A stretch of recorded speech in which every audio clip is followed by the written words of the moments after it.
Heady affair, my loyal 9 patriots. In this series, we're going to be focusing on questionable deaths that have been memory holed by the leftist communist establishment. One thing that all these deaths have in common is one single attribute, and it's that everyone that was killed, they were all staunched anti-communist. Which leads us to our first victim, General George S. Patton.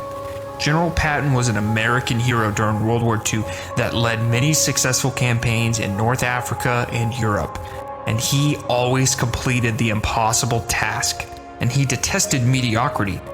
But what few realize is that even though he was a rough and tough leader, which was eventually nicknamed Blood and Guts, his men loved him, and he recognized his men when they performed acts of heroism.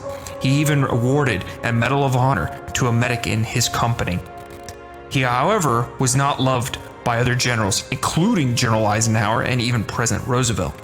They hated that he was able to consistently deliver victory after victory after victory, and he was very vocal on how he was against communism and how it was the root of all evil, which probably led to his death in 1945.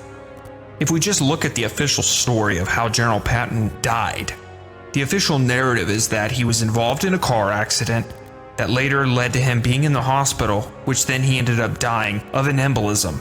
That's the official story. While that may be true, it denies the motive on why he was killed, and it doesn't highlight the clear deception that was originally perpetrated. First off, the details surrounding this case are suspicious. While I would love to go into every single detail, we just don't have time for that. First off, General Patton was the only one injured in the accident. Then his driver that he had for 5 years before the accident was replaced about a month before. There was also almost no documentation done by the military police that responded to the accident, and the documentation that was done has somehow just magically disappeared. Then, the driver that hit General Patton's vehicle, Robert L. Thompson, has since disappeared, and his own family even stated that they don't understand how he made a, quote, suitcase of money during World War II. Then, General Patton's driver even stated that the truck that hit them, driven by Robert L. Thompson, appeared to be waiting on them.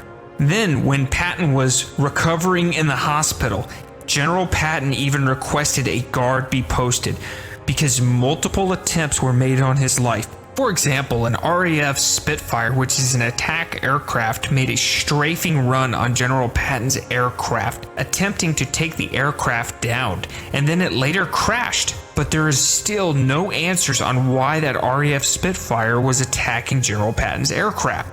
Let's talk about the OSS, which is the precursor to the CIA. They had a working relationship with the Soviet NKVD, which was essentially a political police. That's the same NKVD that was responsible for dozens of appalling acts of violence, such as running the gulags, mass executions, and political assassinations. Something else that the NKVD was also involved in was that Stalin had a factory that produced traceless poisons and was used for political assassinations, anything that you can think of where you needed to kill someone and not have that poison be traced back. Even more alarming about the OSS was Chief William Donovan is reported to have ordered the hit on Patton to a little foot soldier named Douglas Bazada to kill General Patton. Douglas Bazada even admitted to the killing to around 450 invited guests at a Hilton hotel, and these members were all high-ranking ex-members of the OSS. It just begs to question, how deep did this conspiracy go? How many people knew? You might be asking yourself, why would General Patton be assassinated? First off, General Patton was a staunch anti-communist and a rough and tough military leader. That's why he was named Blood and Guts. And he knew that communists had infiltrated the United States government and society. General Patton even stated in his journal, I'm going to paraphrase this quote, but it goes along the lines of, "We have defeated a great enemy, but a greater enemy lies ahead." It begs one to question, did General Patton have the foresight to predict the Cold War and the turmoil that communism is having within the United States and the rest of the world? If you just research the Venona Project, you will see how entrenched the communists were in the United States government. And if we just look back at the home front within the US government, General Patton knew how deeply entrenched the communists were. He knew they were in government, and especially the news media.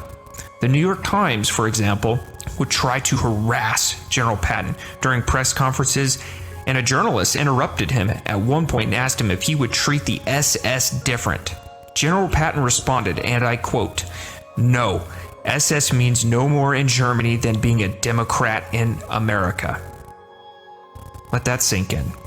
Additionally, if we look at the New York Times again, Walter Duranty, who was in charge of reporting on the Soviet Union, covered for them left and right, to go as far in as covering up the Ukrainian famine, which killed millions of Ukrainians, and stated, "No famine or actual starvation, nor is there likely to be."